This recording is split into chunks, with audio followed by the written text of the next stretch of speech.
यीशु मसीह के नाम से आप सब शुभ संदेश के दर्शकों को फिर से मैं स्वागत करती हूँ। धन्यवाद करती हूँ, परमेश्वर ने हम सब की जिंदगी में एक और मौका दिया ताकि हम यीशु मसीह के चरणों में बैठ के कुछ समय पवित्र शास्त्र बाइबल से हम सीख सके, समझ सके, अमल कर सके और उनके आशीषों का हम वारिस बन सके।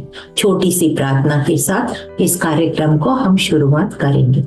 धन्यवाद महान सामर्थ्य पिता, राजाओं का राजा, प्रभुओं का प्रभु, ईश्वरों का ईश्वर, पूरा ब्रह्मांड को रचने वाला, नियंत्रण रखने वाला परमेश्वर, हम यीशु के लहू के द्वारा आपका अनुग्रह सिंहासन पर आते हैं। पिता, आपका वचन बताता है 2 कोरिन्थियों 5:17 में ऐसे लिखा है, इसीलिए यदि कोई मसीह में है वो एक नई सृष्टि है, पुरानी बातें बीत गई है, देखो सब बातें नई हो गई है। हालेलुया। यस लॉर्ड, हम मसीह में है, हम यीशु मसीह के अंदर से होके एक नई सृष्टि बन गए। प्रभु यीशु, ये हमारी विश्वास की घोषणा है। जो वचन मैं बोलने जा रहे हैं उसके ऊपर प्रभु तेरी उजाला को, तेरे भेद को हमारे लिए खोलिए प्रभु यीशु, ताकि बोलने वाले, मुझको देखने वाले दर्शकों को दोनों को आशीष मिले और मसीह का देह उन्नति पाए। यीशु, तेरा राज्य आए, तेरी इच्छा पूरा हो। यीशु मसीह के जीवित नाम से इस प्रार्थना को मांगते, सुनिए, ग्रहण कीजिए परम पिता। आमीन, आमीन, आमीन। जो विषय लिया है मैसेज फॉर 2024 इस साल के लिए, जो संदेश पवित्र आत्मा ने मुझे दिया है, मैं आपके सामने पेश करती हूँ। सबसे पहले ऐसा है कि इस जो 2024 जिसको हम कहते हैं एक ग्रेगोरियन कैलेंडर, इंग्लिश कैलेंडर, और फिर ये होता है 1 जनवरी से लेकर 31 दिसंबर तक ये ग्रेगोरियन कैलेंडर, इंग्लिश कैलेंडर होता है। और फिर हम देखते हैं फिनेंशियल कैलेंडर, हमारा 1 अप्रैल से लेकर 31 मार्च तक ये फिनेंशियल ईयर, जो अकाउंट्स, ऑडिटिंग, ये सब कुछ, बैलेंस शीट, सब कुछ जो हमारे बैंकिंग सिस्टम है, ये फाइनेंशियल ईयर को फॉलो करता है। और फिर हमारा दिल्ली में तो थोड़ा, साउथ में थोड़ा सा डिफरेंट है।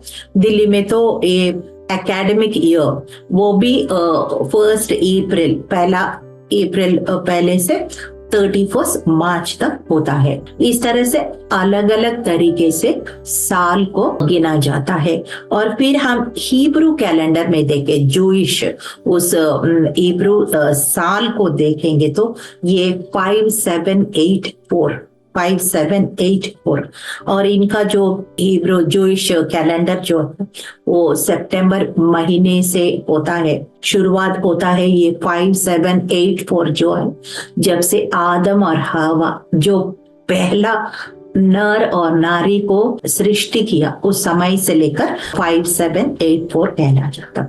इस तरह से हम अलग अलग तरीके से जो साल को हम गिनती करते हैं।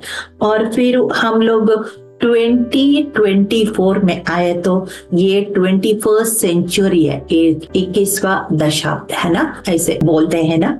और फिर ये 2000 तो सेम है, सिर्फ ये जो 23 सिर्फ 24 में बदल गया है, सिर्फ ये 2 डिजिट, अभी तो एक ही डिजिट, इस साल में तो सिर्फ एक ही डिजिट बदल गया है, 3 became 4, that's all, the rest all is same। तो मैं ध्यान कर रही थी, पवित्र आत्मा से पूछ रही थी, प्रभु इस बार बोले, कभी कभी मैं बहुत रिसर्च करती थी, यहाँ से भविष्यवाणी, यहाँ पे बहुत सारे को थोड़ा सा रिसर्च करती थी। इस बार मैंने ज्यादा कर नहीं पाया, इतना समय भी नहीं मिला, और जो पवित्र आत्मा ने मुझे रेवलेशन दिया आपके सम्मुख पेश करती हूँ। सबसे पहले जब 24 नंबर इसके बारे में मेडिटेट कर रही थी तो मुझे होली स्पिरिट ने, पवित्र आत्मा ने यही याद दिलाया कि थ्रोन रूम में, मैंने इसका एपिसोड भी बनाया है, थ्रोन रूम का एपिसोड भी बना हुआ है। ये जो स्वर्ग में जो परमेश्वर की सिंहासन, जो वहां पे उनके सामने 24 प्राणियां वहां पे होते हैं, 24 सिंहासन लेकर उनके बैठते हैं और 24 उनका जो गोल्डन क्राउन्स, उनको जो किरीट मुकुट सोना के बना हुआ वो क्राउन्स यीशु के सामने निकाल के रखते हैं और वो हमेशा वो दंडवत करके परमेश्वर की उपासना करते रहते हैं। ये हम प्रकाशित वाक्य 4 अध्याय में इस 24 प्राणियों के बारे में हम पढ़ते हैं। जल्दी से मैं आपको पढ़ के सुनाना चाहती हूँ। मैं पढ़ रही हूँ प्रकाशित वाक्य 4 का 4 और 5। उस सिंहासन के चारों ओर 24 सिंहासन है और इन सिंहासनों पर 24 प्राचीन श्वेत वस्त्र पहने हुए बैठे हैं और उनके सिरों पर सोने का मुकुट है। उस सिंहासन में से बिजलियां और गर्जन निकलते हैं और सिंहासन के सामने आग के 7 दीपक जल रहे हैं, वे परमेश्वर की 7 आत्माएं हैं। फिर मैं 10th वर्स पढ़ रही हूँ, इसी अध्याय में 10वां पद पढ़ रही हूँ। तब 24 प्राचीन सिंहासन पर बैठने वाले के सामने गिर पड़ेंगे और उसे जो युगानुयुग जीविता है प्रमाण करेंगे और वे अपने अपने मुकुट सिंहासन के सामने ये कहते हुए डाल देंगे, हे हमारे प्रभु और परमेश्वर, तू ही महिमा और आदर और सामर्थ्य योग्य है, क्योंकि तू ही ने सब वस्तुएं सृजी और वे तेरी ही इच्छा से थी और सृजी गई। हालेलुया। इस तरह से 24 प्राणियों के बारे में हम देखते हैं और इनका काम क्या था? इनका काम यही कि पूरा टाइम परमेश्वर की उपस्थिति को हमेशा लगातार एंजॉय करना और जब भी उनको खुद भी आराधना करना, उपासना करना, दंडवत करना और परमेश्वर की महिमा करते रहना। This is the work of these 24 elders. यही वचन मैंने दोबारा रिपीट किया हुआ है, इसलिए मैंने पढ़ा नहीं है, लेकिन यही वचन जो है और भी रेवलेशन में बार बार लिखा हुआ है। प्रकाशित वाक्य 5 और 8 से 10 भी इसी तरह से लिखा है। और फिर हम लोग देखते हैं कि जब हमारे स्वर्गीय सिंहासन के सामने जो 24 प्राणी है, कि ये कौन होते हैं? सबसे पहले मुझे नहीं मालूम, जितना मुझे मालूम है वो 12 ट्राइब्स ऑफ इजराइल, इजराइल की जो 12 गोत्र है और यीशु मसीह का जो 12 चेले, ये 24 प्राणी, ये 24 ये है एल्डर्स है, बुजुर्ग है। और फिर ये जो है ये जब अगर लगातार वर्शिप कर रहे हैं, परमेश्वर की महिमा कर रहे हैं, तो इसका मतलब क्या है? हम परमेश्वर हमें संकेत देता है कि हम वहां से जो काम हमेशा के लिए आगे हम देखते हैं, ये सब प्राणी जो पूरा दुनिया के लोग भी आके स्वर्ग में यही काम करेंगे, क्योंकि जब हमको वही काम वहां पे स्वर्ग में करना है, क्यों ना हम यही से तैयार करके अच्छा सा परमेश्वर की आराधना करना सीखे। यही से why don't you we get trained to worship the lord right from the earth itself, because हम लोग सोचते हैं कि स्वर्ग में प्रार्थना भी करते हैं, तेरा राज्य आए, तेरी इच्छा पूरा हो, और स्वर्ग के हम यीशु मसीह का हम राजदूत है, क्यों ना हम यही से ये आराधना करना तैयार करके वहां जाएं, तो हमें बहुत वहां पे आसान हो जाएगा और वी फील एट होम। मतलब ऐसा लगेगा कि हम पृथ्वी का और स्वर्ग का कोई ज्यादा अंतर नहीं है। ऐसे हमको तैयारी करना है। एक वचन मैं पढ़ती हूँ, प्रकाशित वाक्य 5:8 से 10 पढ़ रहे हैं। जब उसने पुस्तक ले ली तो चारों प्राणी और 24 प्राचीन उस मेमने के सामने गिर पड़े। उनमें से हर एक के हाथ में वीणा और धूप, जो पवित्र लोगों की प्रार्थनाएं हैं, से भरे हुए सोने के कटोरे थे। वे ये नया गीत गाने लगे, इस पुस्तक को लेने और इस इसी मोहर को खोलने के योग्य है, क्योंकि तूने वध होकर अपने लहू से हर एक कुल और भाषा और लोग और जाति में से परमेश्वर के लिए लोगों को मोल लिया है और उन्हें हमारे परमेश्वर के लिए एक राज्य और एक याजक बनाया और वे पृथ्वी पर राज करते हैं। हालेलुया।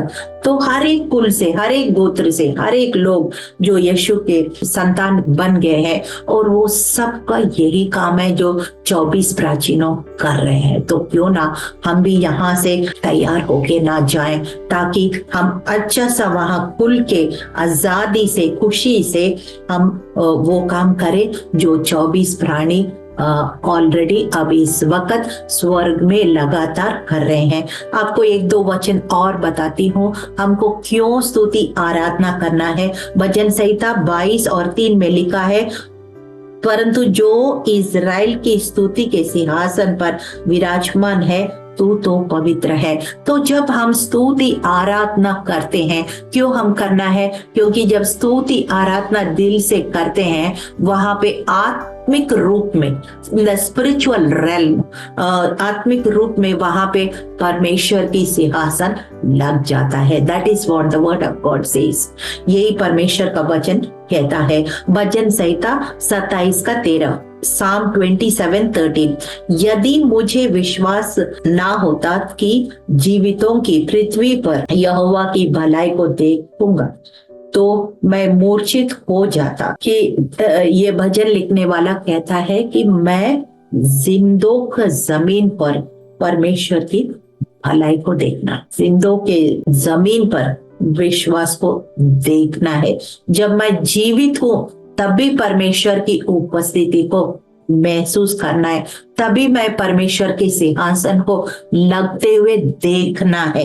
दिल से हम स्तुति आराधना करना है, जो हम स्वर्ग में जाके भी लगातार करते हैं। व्यवस्था विवरण 10 का 21, ड्यूटेरोनॉमी 10:21, उसमें लिखा है, वो तुम्हारी स्तुति के योग्य है और वो तेरा परमेश्वर है, जिसने तेरे साथ वे बड़े महत्व के और भयानक काम किए हैं, जिन्हें तूने अपनी आंखों से देखा है। हालेलुया।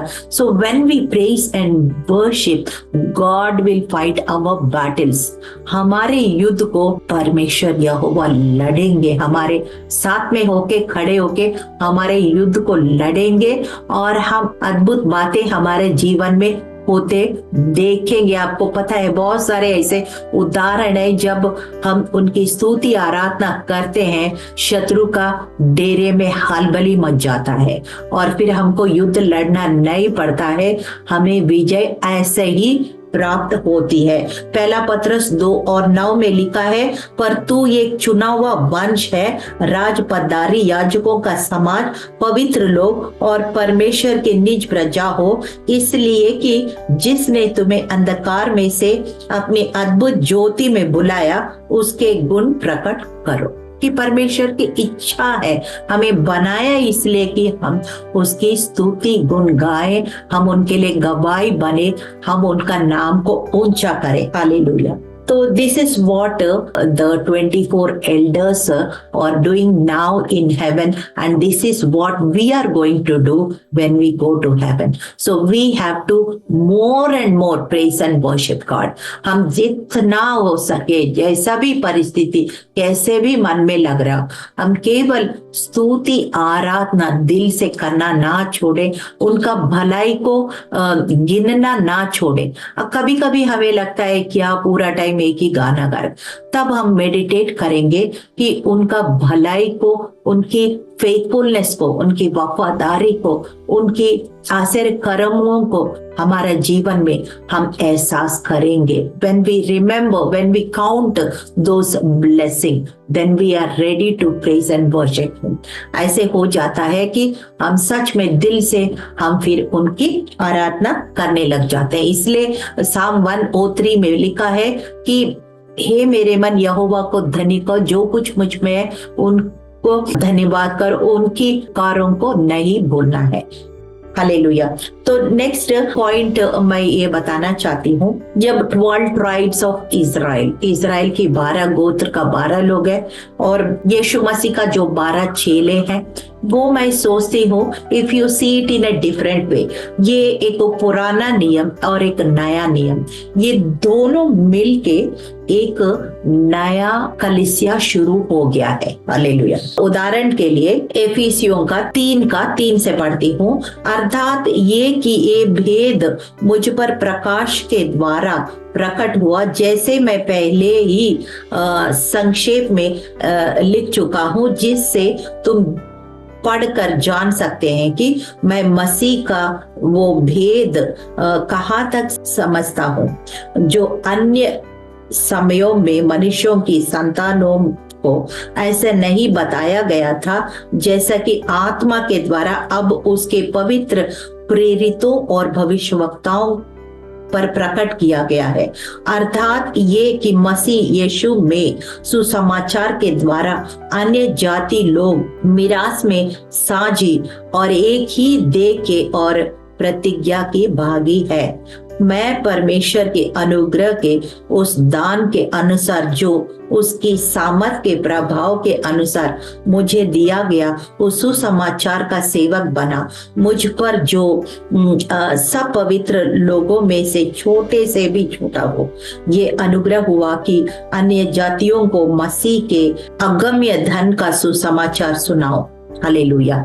तो ये पौलुस कह रहे हैं कि पहले कलीसिया को ये भेद नहीं दिया गया है, जो अब जो है कलीसिया को एक नया भेद खुल गया है, और फिर नया नियम कलीसिया के द्वारा जो फरिश्तों को भी नहीं पता था, वो सारे भेद परमेश्वर कलीसिया को, मसीह लोग को, विश्वास लोग को प्रकट किया है।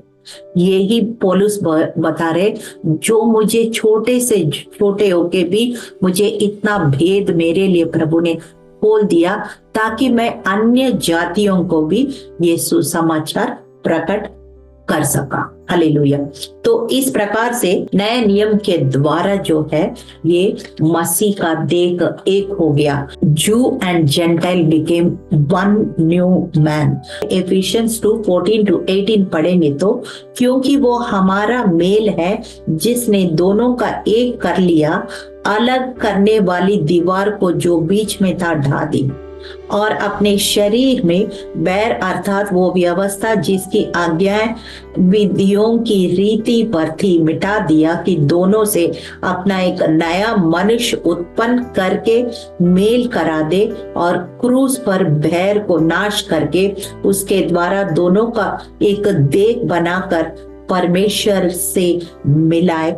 उसने आकार तुम्हें जो दूर थे और उन्हें जो निकट थे, दोनों को मेल मिलाप का सुसमाचार सुनाया, क्योंकि उसी के द्वारा हम दोनों एक आत्मा में पिता के पास पहुंच होती है। Hallelujah. So through the new covenant, Jew and Gentile became one new man. Hallelujah. Romeo 11 और 11 में लिखा है, अतः मैं कहता हूँ, क्या उन्होंने इसलिए ठोकर खाई कि गिर पड़े? कदापि नहीं, परंतु उनके गिरने के कारण अन्य जातियों को उद्धार मिला, उन्हें जलन हो। इसलिए यदि उनका गिरना जगत के लिए धन और उसकी घटी अन्य जातियों के लिए संपत्ति कारण हुआ, तो उनकी भरपूरी से क्या कुछ ना होगा। हालेलुया। तो इसका मतलब जब यहूदी लोग तिरस्कार किया तो लोक कल्याण हुआ। लोक कल्याण कैसे हुआ? जो अन्य जाति को सुसमाचार मिला है, उद्धार मिला है, और फिर जब उनका गिरना ही इतना अच्छा आशीष दुनिया को हो गई है, तो इनका जब यीशु मसीह को लोग भी ग्रहण करेंगे तो कितना और अच्छा हो जाएगा। पूरा दुनिया, पूरा विश्व एक ही परमेश्वर को उपासना करते, कितना अच्छा होगा। कि इसी तरह से प्रभु ने जू एंड जेंटाइल, यहूदी को गैर यहूदी को सबको बराबर किया है। अगर हम कुरनेलियस का घर में इस बात को देखते हैं जैसे पौलुस कह रहे हैं, मैं अन्य जाति को सुसमाचार प्रचार करता हूँ, तो पतरस भी इस बात को अनुभव किया। एक्ट चैप्टर 10 का 34 और 35 वहां पे हम देखते हैं कि जैसे पतरस ने प्रचार करना शुरू किया, कोर्नेलियस एक इटालियन रेजिमेंट का था, वो अन्य जाति में से था, और जितना उनका रिश्तेदार, जितना उनका फ्रेंड सर्किल में, सबको वहां अपने घर में बुला के इकट्ठा किया। और जैसे पतरस खड़े हो गए और फिर प्रचार करने लगा, पवित्र आत्मा का अभिषेक वो सारे वहां जितने लोग जमा थे उन सबके ऊपर उतर आया, जो उस समय तक यहूदी के अलावा किसी के ऊपर पवित्र आत्मा नहीं उतरा था। लेकिन पहली बार पतरस खुद देख के बात को पूरा आत्मा से वो सारे की सारे भर गया। वो अन्य जाति थे और पतरस खुद हैरान हो गया, ये कैसे हुआ। अभी हमने कभी सोचा नहीं है कि जो यहूदी है वो भी पवित्र आत्मा पा सकते हैं। So then his paradigm shift हो गया, उनका जो थिंकिंग है चेंज हो गया, और फिर उसने सबको वो भी प्रचार करने लगा और एक जैसे सबको ट्रीट करने लगा। क्योंकि वचन में ऐसे लिखा है, एशिया 55:11 में, अगर 55 का 11 उसमें लिखा, मेरा सोच और तेरा सोच और मेरा काम करने का तरीका, तेरा काम करने का बहुत अंतर है। आकाश और जमीन जितना अंतर है ना, ऐसे है। तो इसीलिए यीशु ने सिर्फ यहूदियों के लिए नहीं सोचा, अन्य जाति के लिए सोचा, पूरा मानव जाति के लिए सोचा। तभी आप देखते हैं जब यीशु मसीह इस पृथ्वी में थे, वो सामरी स्त्री से जो यहूदी लोग कभी बातचीत नहीं करते थे और उनके पास बातचीत किया था। हालेलुया। और फिर हम देखते हैं जब वो व्यक्ति जो यरीको जा रहा था और फिर वहां पे डाकुओं उसने मार के गिराया, खून बह रहा था, तो वो याजक व्यक्ति ऐसा चला गया, लेवी व्यक्ति ऐसा चला गया, और फिर उसको उठा के खड़ा करके उनको हॉस्पिटल लेके दवाई दिला के ठीक कौन करवाया? वो सामरी व्यक्ति किया, जो यहूदियों से उनका लेन देन नहीं। कई बार we think from the worldly perspective, but God has a different perspective. परमेश्वर का दृष्टिकोण जो है अलग तरीके से काम करता है। ऐसे बहुत सारे उदाहरण हैं। जैसे सैमुअल को परमेश्वर ने बोला तू जस्सी का घर जाओ, और वहां बड़े बड़े हटे कटे 7 बेटा को यूं ही रिजेक्ट किया।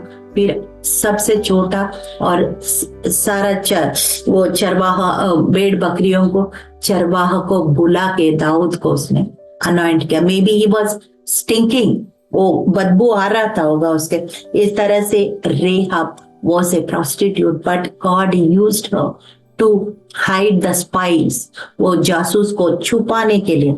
रूथ एक मोयाबाइट विडो थी, उसको परमेश्वर ने दाऊद का लीनिएज वंशावली में और फिर बाद में यीशु मसीह का वंशावली आने का इस्तेमाल किया। तो God perspective is very different from how we think.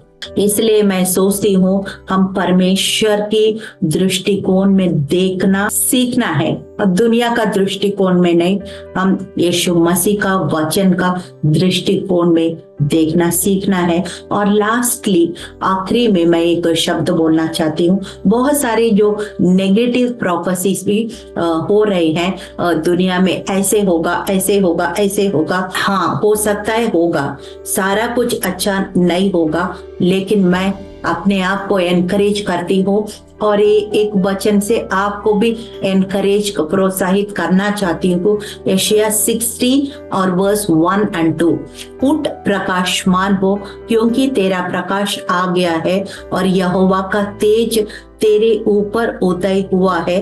देख पृथ्वी पर तो अंधियारा और राज्य के लोग पर घोर अंधकार छाया हुआ है, परंतु तेरे ऊपर यहोवा उदय होगा और उसका तेज तुझ पर प्रकट होगा।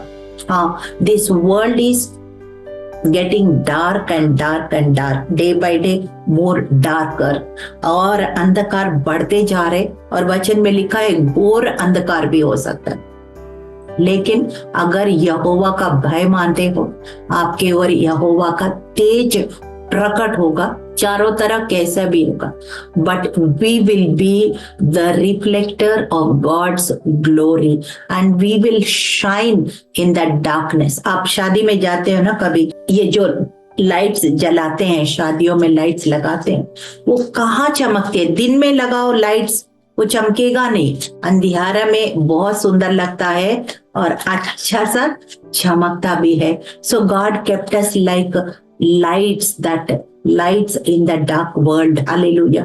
तो मैं सोचती हूँ, हाँ दुनिया में अंधकार हो रहे हैं और हो भी रहे हैं, और लेकिन हम मसीह को छोड़ना नहीं है, विश्वास को छोड़ना नहीं है।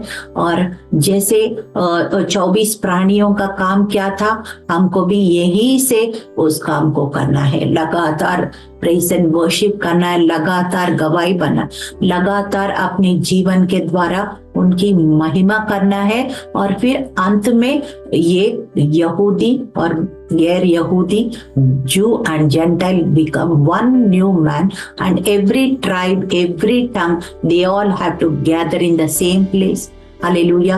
हर एक कुल, हर एक जाति, हर एक रंग का लोग वहां पे जो यीशु मसीह वध किया हुआ मेमना का वस्त्र पहन के एक ही जगह हम खड़े होके यही प्रेज एंड वर्शिप करना। क्यों ना हम यहाँ से तैयार हुए। तो लास्ट में लेसन्स लर्नड, हम लोग कुछ सिद्धांतों को सीख लिया है, वो जल्दी से मैं आपको रिमाइंड कराती हूँ। Honor God with all your heart and soul. Worship Him for the goodness, kindness He showed in your life, in your family. हमेशा हमारे जीवन में, हमारे परिवार में जो अद्भुत काम किया है वो भूलना नहीं है, हमेशा ताजा रखना है और उसको याद करके उनकी स्तुति और आराधना, उनके गुण को हम गाते रहना है। और दूसरा है कि दुनिया की नजरिया से हमको नहीं देखना है। यीशु मसीह इस पृथ्वी में कैसे सेवकाई किया है, कैसे उनका दृष्टिकोण है, देख लो लोगों को देखने का नजरिया कैसे था। He never lived a self-centered life. So उनकी जो परसेप्शन है, उनका दृष्टिकोण को हमको डेवलप करना है। That sacrificial love, वो त्याग भरा प्रेम उनके अंदर था, हमेशा अपने से ज्यादा औरों के दूसरों को बारे सोचना, ये सारे चीज को, क्वालिटीज को हम डेवलप करना है। और आखिर में कितना मर्जी अंधकार चारों तरफ हो, घोर अंधकार विश्व में हो, लेकिन जो यहोवा का भय मानता है, उनके वचनों पर चलता है, पवित्र आत्मा के सौभाग्यता में चलते हैं, उनके ऊपर परमेश्वर का प्रकाश और तेज हमेशा बनी रहेगी। और उनके लिए वो एक you will light and you will shine in this dark world. Hallelujah. इसी तरह से हम 2024 संदेश को समाप्त करते हुए छोटी सी प्रार्थना के साथ कार्यक्रम को समाप्त करेंगे। धन्यवाद महान सामर्थ्य पिता, राजाओं का राजा, प्रभुओं का प्रभु, हम धन्यवाद करते हैं यीशु आपके संदेश के लिए प्रभु। हालेलुया। हम क्यों ना प्रभु यही से हम प्रभु यीशु तेरे योग्य बुलाहट का योग्य चाल हम चले प्रभु यीशु, और आपका नाम को ऊंचा करे प्रभु। ये परमेश्वर का काम है और हमारे आंखों में अद्भुत है, यही हमारी गवाही हो। यीशु मसीह के जीवित नाम से इस प्रार्थना को मांगते हैं, सुनिए, ग्रहण कीजिए परमेश्वर। आमीन आमीन।